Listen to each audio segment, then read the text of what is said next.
क्या आपके भी घुटने में ऐसे उठने के टाइम या फिर चलने के टाइम या कोई भी एक्सरसाइज करने के टाइम साउंड आता है, कड़कड़ की आवाज़ आती है? तो डरिए मत।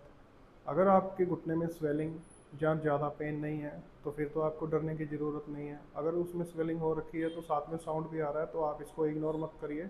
बॉडी आपको सिग्नल दे रही है, आप इसको ट्रीटमेंट करवाइए।